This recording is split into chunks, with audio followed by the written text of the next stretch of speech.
आज की कथा में हम श्रवण करेंगे कि किस प्रकार से भगवान अभिमानी देवता को भी नम्र बनाते हैं। ऐसा नहीं है कि केवल असुरों का विनाश करते हैं, देवताओं को भी उनके दंभ और अभिमान से बचाते हैं, क्योंकि वे भी भगवान के भक्त ही हैं। श्रीमद् भागवतम का 10वें स्कंद अध्याय 24 और 25। सुखदेव गोस्वामी कहते हैं कि बलराम जी के साथ वृंदावन में निवास करते हुए भगवान कृष्ण एक बार ऐसा देखते हैं कि सभी गोपगण इंद्र यज्ञ करने की तैयारी कर रहे हैं। भगवान तो वैसे सर्वज्ञ हैं, भूतकाल वर्तमान और भविष्य सब कुछ तो वे जानते हैं, और वे तो सबकी हृदय में परमात्मा रूप से भी विराजमान है, सर्वात्मा है। अतएव वे तो सब कुछ जानते ही थे कि यह सब इंद्र की प्रसन्नता के लिए तैयारी हो रही है। फिर भी वे बड़ी नम्रता से नंद आदि गोपों से पूछते हैं कि हे पिताजी, यह आप लोगों के समक्ष कौन सा बड़ा काम आ गया है? इसका फल क्या होता है? इतना अद्भुत तैयारी आप कर रहे हैं, तो ये सब कर्म करने से क्या लाभ है? किस उद्देश्य से आप इसको कर रहे हैं? किन लोगों के द्वारा इसको किया जाता है तथा किन किन साधनों के द्वारा यह यज्ञ संपन्न होगा? यह यज्ञ किस प्रकार से किस देवता की प्रसन्नता के लिए हो रहा है? कृपा करके आप मुझे बताइए, क्योंकि भगवान तो एक बालक का ही यहाँ पर कार्य कर रहे हैं, इसीलिए मानो उन्हें कुछ पता नहीं, इस प्रकार से पूछते हैं। क्योंकि वेदों में इंद्र के लिए अलग से यज्ञ करने का तो प्रावधान नहीं है, तो इस प्रकार से परंपरा से प्राप्त वर्षा के कारण देवता इंद्र को प्रसन्न करने के लिए इस प्रकार से यज्ञ हो रहा था। तो इंद्र भगवान के इस यज्ञ के बारे में भगवान पूछते हैं कि हे पिताजी, मेरी बहुत बड़ी इच्छा है, मैं इसको जानना चाहता हूँ, आप कृपा करके मुझे बताइए। क्योंकि जो लोग सबों को अपने के समान ही जानते हैं, ऐसे संत पुरुष तो अपने शत्रु से भी किसी भी प्रकार से किसी सत्य को नहीं छुपाते हैं। और मैं तो आपका पुत्र हूँ, तो मुझे भी तो अपनी परंपराओं को जानना चाहिए, और आप भी साधु पुरुष हैं, तो आप भी तो इस प्रकार से दिव्य ज्ञान को दूसरे से नहीं छुपाएंगे, तो कृपा करके बताइए। क्योंकि साधु पुरुषों का स्वभाव कैसा है कि जिनकी दृष्टि में न तो कोई अपना है न कोई पराया है। ज्ञान में जो स्थित है, ऐसे लोगों के लिए न तो कोई मित्र होता है न कोई उदासीन, न ही शत्रु।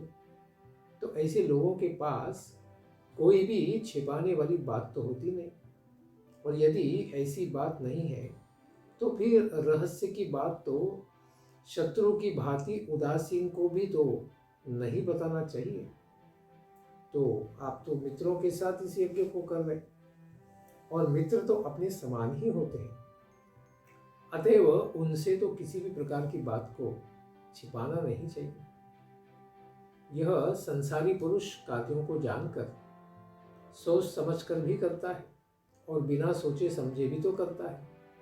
बहुत सारे लोग तो बिना जाने ही बस बाकी लोग कर रहे इसलिए वो करते हैं, किंतु सोच समझकर इस प्रकार कार्यों को करने वाले पुरुष को अपने कार्यों का फल यानी सफलता तो अवश्य ही मिलती है, क्योंकि वे ज्ञान के अधीन रहकर उन कार्यों को करते हैं, अज्ञानता से नहीं करते। किंतु सोचे समझे बिना ज्ञान के जो इस प्रकार से कार्य करते हैं, उन पुरुषों को अपने कार्यों में सफलता प्राप्त नहीं होती है। अतएव आप लोग जिस कार्य को करना चाह रहे हैं, जिसके लिए आपका उत्साह बढ़ा हुआ है, उसके विषय में आप लोगों ने ठीक से विचार तो कर लिया है ना? अथवा यह कार्य कोई लौकिक परंपरा से प्राप्त है क्या? कृपा करके आप मुझे बताइए, क्योंकि इसी प्रकार से हो रहा था, शास्त्रों के अनुसार तो नहीं हो रहा था। बस इंद्र भगवान वर्षा देते हैं, इसलिए उनको प्रसन्न करने के लिए यज्ञ करेंगे। तो नंद बाबा कहते हैं कि हम भगवान इंद्र, जो मेघों के स्वामी हैं, और मेघ उन्हीं के तो स्वरूप है, वे ही सभी प्राणियों को तृप्त करने वाले तथा जीवन प्रदान करने वाली जो वर्षा है उसका कारण है। इसीलिए हे वत्स, हम लोग तथा सारे ब्रजवासी इन मेघों के स्वामी भगवान इंद्र की यज्ञों के द्वारा पूजा करते हैं। जिन द्रव्यों से भगवान इंद्र की पूजा करते हैं वे द्रव्य भी उन्हीं के द्वारा तो बरसाए गए जल से उत्पन्न है। यानी धान और घास घास खाती है गाय, गाय देती दूध, दूध से बनता है घी। इस प्रकार से इन्हीं के द्वारा तो हम धान और घी के द्वारा यज्ञ कर रहे हैं। उनके यज्ञ से बचे हुए अन्न हम लोग के धर्म, अर्थ, काम, इस प्रकार से त्रिवर्ग जो पुरुषार्थ है इनकी सिद्धि के लिए अपना जीवन निर्वाह करने के लिए उपयोग में लाते हैं। मनुष्यों के द्वारा की जाने वाली खेती का भी फल वे ही प्रदान करते हैं। जो मनुष्य इस प्रकार से अपने परंपरा से प्राप्त धर्म का भौतिक कामनाओं के कारण, विषय लोभों के कारण, भय या फिर द्वेष, देवताओं से द्वेष करने के कारण अगर परित्याग कर देता है, दुर्लक्षित करता है, तो फिर उसका कभी भी मंगल नहीं होता है।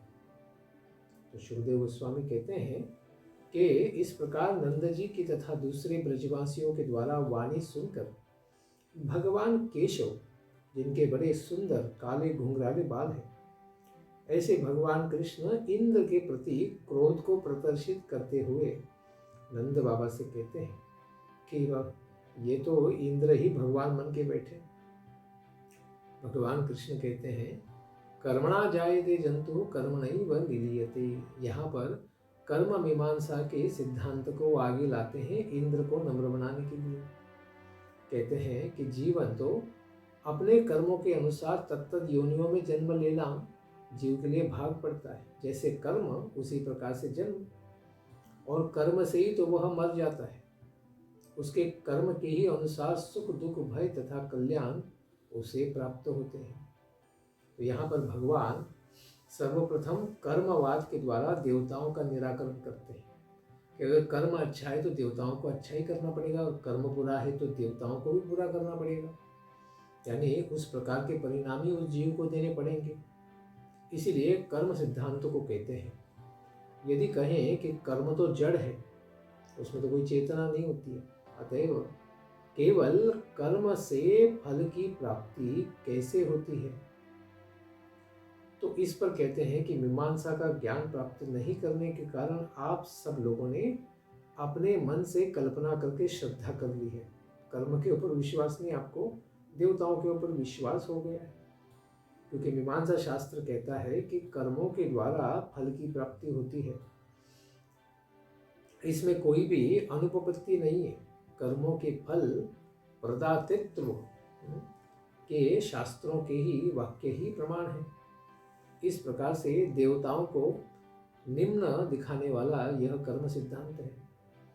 यदि कर्मों से भिन्न कोई कर्मों का फल देने वाला ईश्वर है, तो वह भी कर्म करने वाले को ही फल देगा, क्योंकि जो अच्छा कर्म करेगा उसी को तो वो अच्छा परिणाम देगा, और बुरा कर्म करने वाले को बुरा परिणाम देगा। जो इस प्रकार से करने वाले नहीं है, वह उनका तो नियामक नहीं हो सकता है। जो कर्म नहीं करेंगे उन्हें वो नियंत्रित नहीं कर सकते। जिसने पाप नहीं किया उसे कैसे दंड देंगे, और जिसने पुण्य किया है उसे क्यों दंड देंगे। यानी कर्म के अनुसार ही तो वे दंड और प्रशंसा प्राप्त करेंगे। अपने अपने किए हुए कर्मों का अनुसरण करने वाले जीवों द्वारा अपने स्वभावानुसार किए हुए कर्मों के फल में कोई भी परिवर्तन करने में समर्थ नहीं है। इंद्र से इस विषय में स्वीकार करने से कौन सा लाभ प्राप्त हो रहा है कि अगर आप लोगों ने गायों की, धरती माता की सेवा ही नहीं की तो इंद्र यज्ञ क्यों करेंगे। तुम लोगों ने इस प्रकार से अपना कर्तव्य किया है, तभी तो इंद्र को देवता होने पर भी बरसात वर्षा करनी पड़ी। इसलिए इसमें इंद्र का क्या कार्य है। मनुष्य अपने स्वभाव यानी संस्कारों के अधीन ही है। वह अपने संस्कार का ही अनुसरण करता है। देवता हो, मनुष्य हो, असुर हो, इनसे युक्त यह संपूर्ण जगत तो अपने अपने स्वभावों में ही स्थित होता है। जीव अपने प्राचीन कर्म यानी पूर्व जन्म में किए हुए कर्म के अनुसार ही तो अच्छे बुरे शरीर को प्राप्त करते हैं। अपने कर्मों के अनुसार ही उसका फिर उन्हें काल के प्रभाव में परित्याग भी करना पड़ता है। कर्म ही मनुष्य का शत्रु, मित्र, उदासीन गुरु और ईश्वर यानी उसका नियंत्रक भी बन जाता है। अतएव मनुष्य को तो चाहिए कि वह पूर्व संस्कारों के अनुसार ही अपने वर्ण एवं आश्रम के अनुसार ही धर्म का पालन करे, कर्म का ही समादर करे। मनुष्य की जिसके द्वारा जीविका चलती है, कर्म नहीं करेंगे तो जंतु तो जीवित भी नहीं रह सकता, वही उसका इष्ट देव होता है। इस प्रकार से कर्म के ऊपर ज्यादा क्या करते हैं, भार देते हैं भगवान। जो मनुष्य अपनी जीविका चलाने वाले एक देवता को छोड़कर किसी दूसरे की उपासना अगर करता है तो वह उसी तरह से किसी भी प्रकार से शांति प्राप्त नहीं कर सकता है। जिस तरह से अपने पति को छोड़कर उसकी पत्नी जार को अपनाती है, ऐसी उल्टा नारी शांति को कभी प्राप्त नहीं कर सकती है। यानी कर्म को छोड़कर तुम देवता के पीछे क्यों भाग रहे हो? इसीलिए वो कहते हैं कि ब्राह्मण को चाहिए कि वह वेदाध्ययन करे और अध्यापन करे, इसी के द्वारा जीवन निर्वाह करे। यही तो ब्राह्मण के लिए वृत्ति हो गई। क्षत्रियों के लिए पृथ्वी का पालन करना, वैश्य के लिए वार्तावृत्ति यानी कृषि, गोरक्षा, वाणिज्य, और शूद्र इनके लिए जो द्विज है ब्राह्मण, क्षत्रिय और वैश्य, इनकी सेवा के द्वारा ही अपनी जीविका चलानी चाहिए। और इन वृत्तियों का अगर त्याग करेंगे तो फिर इंद्र देवता कहाँ से वर्षा करेंगे? अगर हम अपना कर्म ही नहीं करेंगे तो फिर देवता जल भी नहीं बरसाएंगे। इसीलिए कहते हैं कि कृषि, वाणिज्य, गोरक्षा और कुसित, कुसित यानी ब्याज देना, ब्याज लेना, यह चौथी वृत्ति है। किनके लिए? वैश्यों के लिए।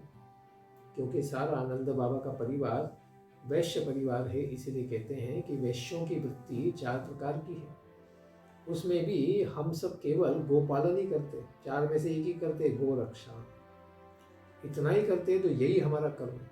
और ये कर्म करने से ही हमें वर्षा की प्राप्ति होती है। इंद्र का इसमें कोई संबंध नहीं है, और यह तो हम सदा ही करते आ रहे हैं।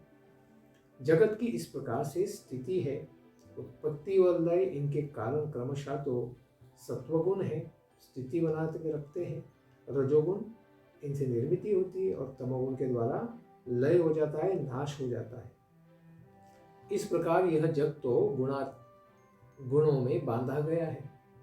यह विविध प्रकार का संपूर्ण जगत पुरुष एवं स्त्री के संयोग रूपी रजोगुण से ही उत्पन्न है। मिथुनी भाव से ही पति पत्नी साथ में आने से बच्चे पैदा हो रहे हैं। इसलिए रजोगुण से ही प्रेरित होकर मेघ सर्वत्र वर्षा करते हैं वर्षा ऋतु में। उससे ही पर अन्न उत्पन्न होता है, और अन्न से ही प्रजा उत्पन्न होती है। तो बीच में इंद्र की कौन सी आवश्यकता है? हे पिताजी, न तो हम लोगों का कोई नगर है, न जनपद, न गांव, न तो हम लोग इनके पास, हमारे पास तो विशेष कोई घर भी नहीं है। हम लोग तो सदा ही वनों और वनों में रहने वाले आदिवासियों की तरह ही इधर उधर घूमते रहते हैं। इसीलिए गौओं, ब्राह्मणों और पर्वत गिरिराज का ही याग हमें करना चाहिए, क्योंकि इनके द्वारा ही हमें सब कुछ प्राप्त होता है। गौओं से हमें दूध, मक्खन, घी सब कुछ मिलता है, और ब्राह्मणों से हमें सारे उपचार करने के लिए ज्ञान प्राप्त होता है। सारे यज्ञ विधि में ब्राह्मण ही काम में आते हैं। और पर्वत के द्वारा ही हमें जल, घास, गुफाएं सब कुछ प्राप्त होते हैं, खनिज। तो इसीलिए इंद्र याग की सारी सामग्री को आप उन्हीं तीनों की सेवा में लगा दीजिए। गौ माता के लिए, ब्राह्मणों के लिए और पर्वत के लिए हमें इस प्रकार से पूजा करनी चाहिए। तो इसमें क्या क्या बनाएंगे? अनेक प्रकार के पकवान हो, खीर, हलवा, मालपुआ, पूड़ी अच्छी तरह से पकाए जाए और वृक्ष का सारा दूध एकत्रित करके इनका लाभ लिया जाए। ब्रह्मवादी ब्राह्मणों से बहुत अच्छी तरह से अग्नि के होम कराए जाए और उनको अनेक प्रकार के अन्न, गौमाताएं और दक्षिणा भी दी जाए। दूसरे भी जो जीव हैं यानी चांडाल आदि कुत्ता खाने वाले पतित हों या कुत्तों को भी यथा योग्य वस्तुएं प्रदान करनी चाहिए, उन्हें भी प्रसाद मिलना चाहिए। इस प्रकार गौओं को चारा मिले और गिरिराज जी को भोग लगाया जाए। प्रसाद को खा पीकर अत्यंत सुंदर वस्त्रों को धारण करके और आभूषणों से सच धज कर और चंदन लगाकर गौ माताएं, ब्राह्मण, अग्नि और गिरिराज गोवर्धन महाराज की हमें प्रदक्षिणा करनी चाहिए। इस प्रकार कृष्ण कहते हैं कि हे पिताजी नंद बाबा, यह मेरा विचार है और यह यज्ञ गौ माताएं, ब्राह्मणों और पर्वत को भी बड़ा प्रिय यज्ञ है। इसीलिए कहते हैं यदि रोचते क्रियता। इसलिए आप लोगों को अगर हमने जो कहा यह सब अच्छा लगता है तो कृपा करके इस यज्ञ को रोक दीजिए और सारा सामग्री का लाभ लेकर इन तीनों की आप पूजा कीजिए। इस प्रकार जब भगवान ने कहा तो सुखदेव गोस्वामी कहते हैं कि इंद्र के दर्प का दलन करने वाले भगवान के द्वारा इंद्र का अभिमान अभी यहाँ पर आकर्षित किया जा रहा है। जैसे एक सांप को उसकी पूंछ पकड़ ली जाए तो कैसे फुसफुस करता है, उसी प्रकार से इंद्र को भगवान क्रोधित करना चाहते हैं ताकि वह भगवान की लीला में भाग ले सके। इस प्रकार भगवान के द्वारा कही गई बातों को सुनते हुए सभी नंद गोप आदि कहते हैं कि हम दूसरी सामग्री लाकर गौओं के लिए, ब्राह्मणों के लिए और पर्वत के लिए अलग से यज्ञ कर देंगे, इस यज्ञ को पहले कर लेते हैं। भगवान कहते हैं नहीं नहीं, बिल्कुल आवश्यकता ही नहीं, सारा वही सामग्री का लाभ लेके हमें इनके लिए यज्ञ करना है। तो भगवान ने इस प्रकार से कहने पर तो गोप आदि सब लोगों ने उनकी वाणी को बहुत अच्छा करके समर्थन किया, स्वीकार कर लिया। भगवान श्री कृष्ण जिस प्रकार से यज्ञ करने के लिए कहे थे उसी तरह से सबों ने यज्ञ को प्रारंभ किया। ब्राह्मणों से स्वस्ति वाचन कराया गया, उसी सामग्री से गिरिराज और ब्राह्मणों के सादर भेंट लगाई गई, 56 भोग। गौओं को हरी हरी घास खिलाई गई। उसके पश्चात नंद जी इत्यादि गोपगण गायों को आगे करके गोवर्धन पर्वत की सुंदर परिक्रमा करते हैं सब गोपों के साथ। ब्राह्मणों का आशीर्वाद प्राप्त होता है और अच्छी तरह से अलंकृत गोपियां बैलगाड़ी पर चढ़ जाती हैं, भगवान श्री कृष्ण की दिव्य लीलाओं का गुणगान करती हुई। इस प्रकार सारे ब्रज के लोग गोवर्धन परिक्रमा करते हैं।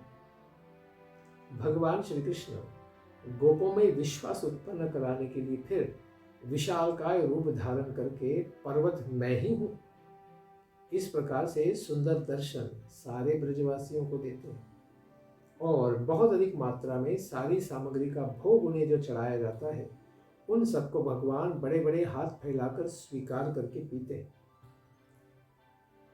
और सबका लाभ लेकर उनको पुनः प्रसाद के रूप में पुनः प्रकट करके सबका कल्याण करते हैं। ऐसे भगवान श्री कृष्ण दूसरे ब्रजवासियों के साथ अपने उस दूसरे रूप को स्वयं ही प्रणाम करते हैं, क्योंकि अभी गिरिराज भी तो बड़े कृष्ण बन गए और यहाँ पर नंदनंदन श्याम सुंदर छोटे कृष्ण भी हैं। तो यहाँ छोटे दिखने वाले कृष्ण बड़े गिरिराज जी को प्रणाम करते हैं और इस प्रकार से सारे ब्रजवासी भी गिरिराज जी को प्रणाम करते हैं और वे कहने लगते हैं कि कितना बड़ा आश्चर्य है नंद बाबा, साक्षात गिरिराज यहाँ प्रकट होकर हम सब ब्रजवासियों के ऊपर आशीर्वाद देने के लिए यहाँ कृपा कर रहे हैं। ये अपनी इच्छा के अनुसार रूप धारण कर लेते हैं और अपमान करने वाले वनवासी को विनष्ट कर देते हैं, इसलिए हमें इनका अपराध नहीं करना चाहिए। आइए हम सब लोग गौओं के कल्याण के लिए इन सबको नमस्कार करें। भगवान श्री कृष्ण के द्वारा इस प्रकार से प्रेरणा देने पर सारे गोपगण इस प्रकार से पर्वत, गौओं और ब्राह्मणों को यज्ञ विधि पूर्वक भगवान श्री कृष्ण के साथ व्रज में चले जाते हैं। इस प्रकार सुंदर भगवान सुंदर गिरिराज जी की पूजा करवाते हैं, यज्ञ करवाते हैं, 56 भोग लगाते हैं, सबको प्रसाद खिलाते हैं और परिक्रमा भी करवाते हैं। तो सारे गोपगण बहुत ही प्रसन्न हो जाते हैं। तो सुखदेव गोस्वामी कहते हैं कि उस समय जब इंद्र ने यह सब कुछ जाना कि ये छोटे से बालक ने मेरे लिए किए जाने वाली सारी पूजा को बंद कर दिया और वे मिट्टी के ढेले गिरिराज की पूजा कर रहे। इस प्रकार नंद आदि गोपों ने जिस बालक कृष्ण को अपना स्वामी माना है, उन पर इंद्र क्रोध करना चाह रहा था। अपने आप को स्वयं को ईश्वर मानने वाला था, इसीलिए वह क्रोधित होकर प्रलयकारी संवर्तक नामक मेघों को बुलाता है। संवर्तक जो प्रलय के काल में जल आपूर्ति करके पूरी पृथ्वी को डुबा देते हैं, ऐसे भयानक मेघों को उन्होंने बुलाया और कहा कि जाओ गोकुल पर तुरंत प्रलयकारी वर्षा कर दो और सारे गोकुल वृंदावन को पानी में डुबा दो। इस प्रकार उन्होंने सबसे कहा। मति भ्रष्ट होने के समय क्या होता है, जो प्रलय के समय में उपयोगित लाने वाले ऐसे मेघों को उन्होंने केवल वृंदावन के छोटे से ग्राम को डुबाने के लिए भेज दिया। इसलिए वे विनाशकाली विपरीत बुद्धि। अरे वनवासी गोपों के धन का घमंड तो देखो। इस प्रकार से संवर्तक से इंद्र कहता है कि ये सब लोग, इनका मद बढ़ गया है। इस कृष्ण नामक मनुष्य का आश्रय लेते हुए जो छोटा सा बालक मात्र है, अभी तक पाठशाला भी नहीं गया, मुझ देवराज इंद्र का अपराध कर रहा है और इस अपराध के कारण अभी इन्हें दंड मिलना ही चाहिए। इस पृथ्वी पर रहने वाले बहुत से जीव अज्ञानी जीव हैं, जो मुक्ति प्राप्ति के वास्तविक साधन ब्रह्म विद्या का त्याग करके टूटी नौका के समान कर्म प्रधान यज्ञों द्वारा इस दुस्तर संसार सागर को पार करना चाहते हैं। वैसे तो इंद्र स्वयं ही यह भूल गया कि उसके लिए यज्ञ करना यह तो कर्मकांड हो रहा था। गिरिराज की सेवा जो भगवान कृष्ण का ही रूप है, उनकी सेवा या उनके लिए यज्ञ करना तो शुद्ध भक्ति है। कर्म से परे हैं, ज्ञान से भी परे हैं, योग से भी परे हैं। ऐसी शुद्ध भक्ति के कार्य को उसने कर्मकांड माना, क्योंकि वह न ज्ञान है न भक्ति है। इस प्रकार से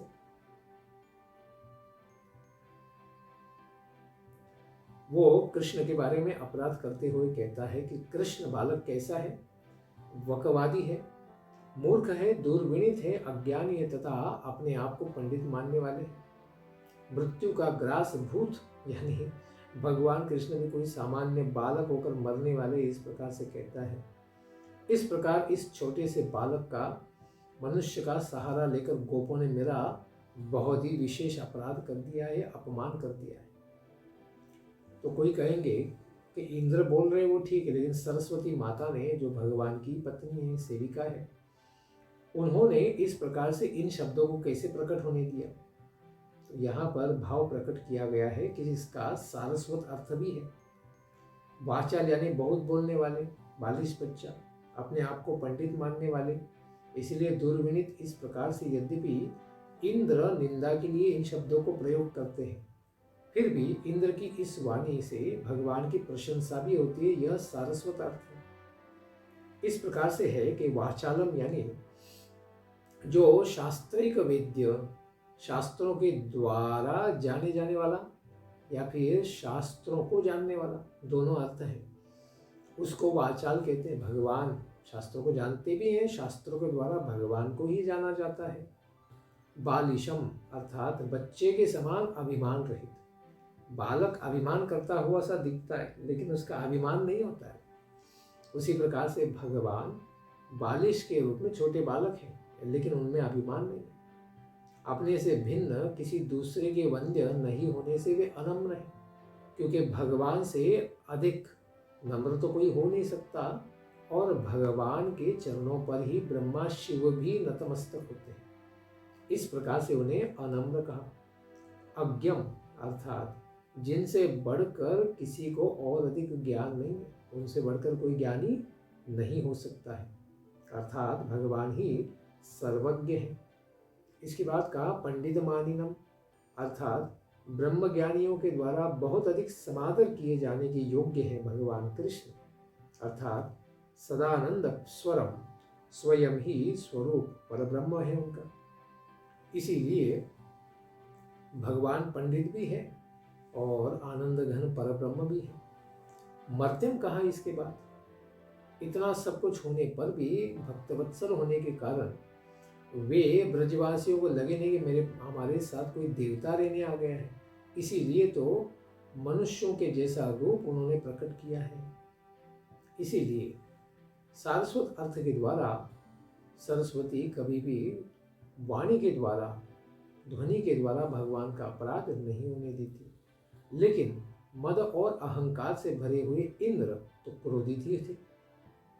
इस प्रकार वे कहते हैं कि श्री कृष्ण के बल पर फूले हुए धन के मद से मदमत्त इन सब ब्रजवासियों के धन के मद को मैं चूर चूर कर दूंगा। जाओ और इन सबके पशुओं के साथ इनको विनष्ट कर दो।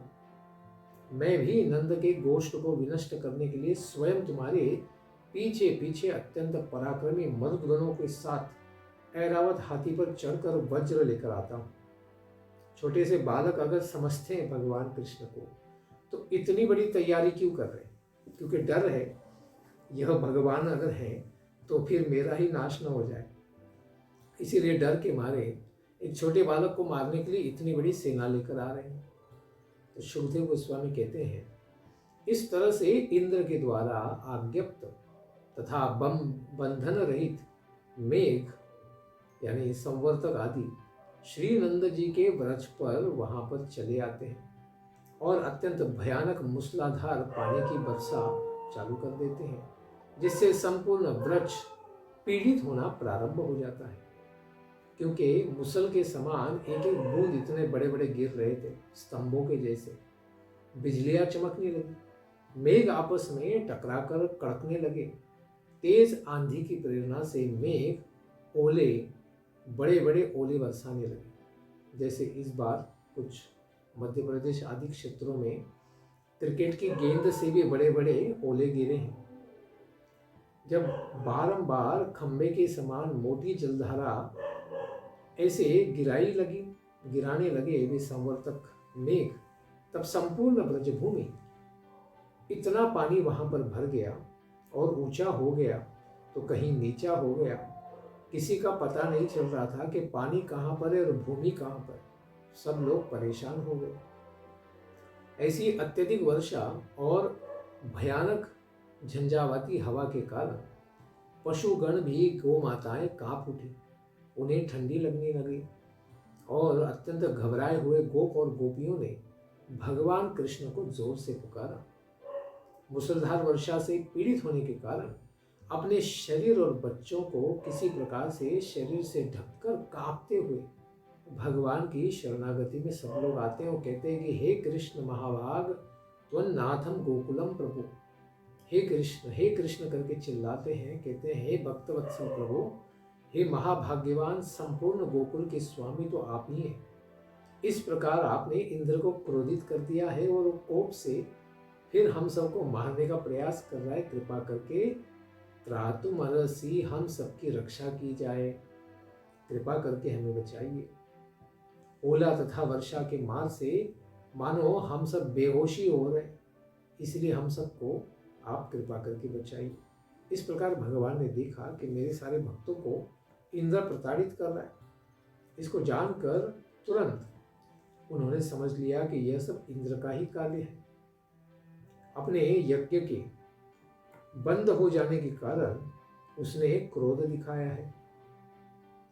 इंद्र तो ऋतु के समाप्त हो जाने पर अत्यंत भयंकर अधिक हवा से युक्त ओलोमय वर्षा इंद्र के द्वारा प्रकट की गई है और यह हम लोगों को नाश करने का प्रयास कर रही है। भगवान कृष्ण कहते हैं कि इस चुनौती का मैं बहुत सम्यक, बहुत अच्छे तरीके से उत्तर दूंगा।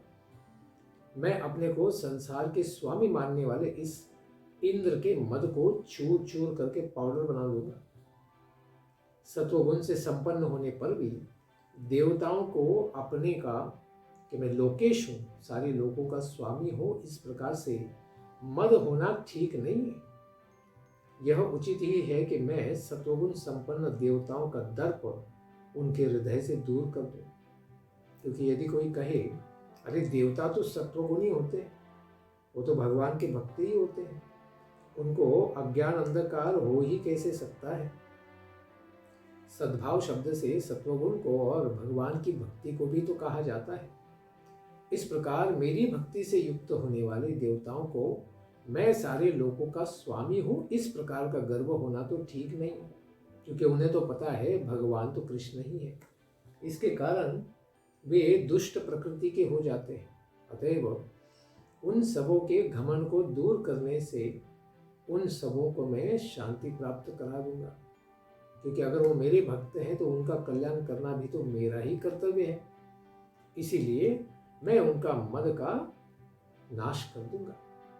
यह सारा वृक्ष तो भगवान कहते हैं कि मेरे आश्रित है, यह मेरे द्वारा स्वीकृत है और इसका ही मैं स्वामी हूं। अतएव मैं इन सब की रक्षा अवश्य करूंगा। संतों की रक्षा करना ही मेरा कर्तव्य है।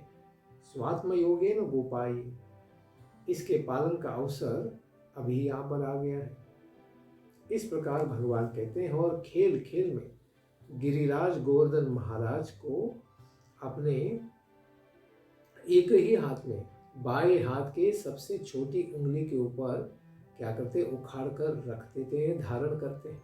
जिस तरह से बच्चे खेल खेल में ही बरसाती पुष्प, कुकुरमुत्ते आदि इनको उठाकर अपने हाथ में खेलते हैं, उसी तरह भगवान कृष्ण भी उस महाकाय ऐसे गिरिराज महाराज को अपने हाथ में ही धारण करते हैं। इसीलिए इनका नाम हो गया गिरिधारी, गिरधर, गिरिराज धरण भगवान श्री कृष्ण की जय। इस प्रकार से भगवान ने गिरिराज को उठाया।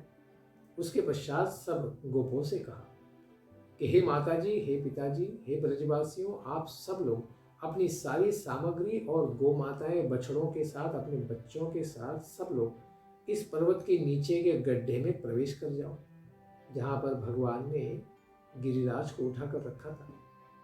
आप लोग इस प्रकार से डरिए नहीं कि मेरे हाथ से पर्वत गिर जाएगा।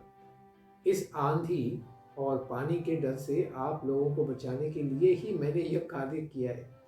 इस प्रकार से आप चिंतित मत हो जाइए, आप आइए इधर। भगवान श्री कृष्ण के इस प्रकार से आश्वासन दिए जाने पर सब के सब ग्वाल बाल फिर अपने गोधन, छकड़ों और आश्रितों, पुरोहित, ब्राह्मणों के साथ उस गड्ढे में प्रवेश कर जाते हैं जहां पर भगवान ने कहा था।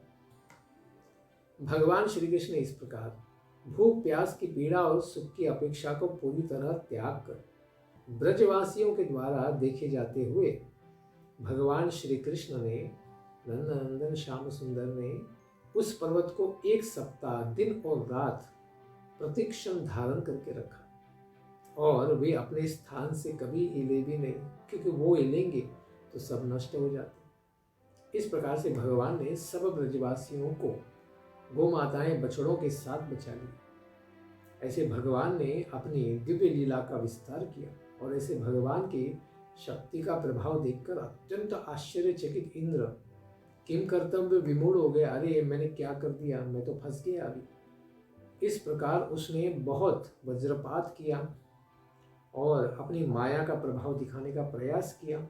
7 दिन 7 रात अनंत वर्षा, पत्थरों की वर्षा और क्या क्या नहीं बरसाया, लेकिन भगवान ने एक बूंद भी वहां पर नीचे गिरने नहीं दी।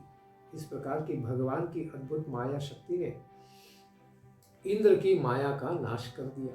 इस प्रकार इंद्र का सारा संकल्प विफल हो चुका।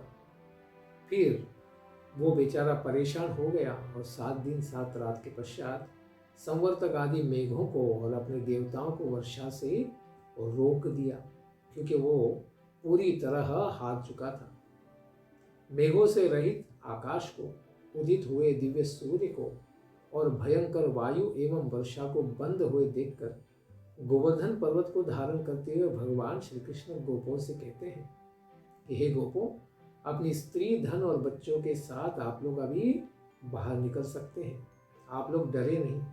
हवा और वर्षा बंद हो गई है और नदियों का पानी भी कम हो गया है।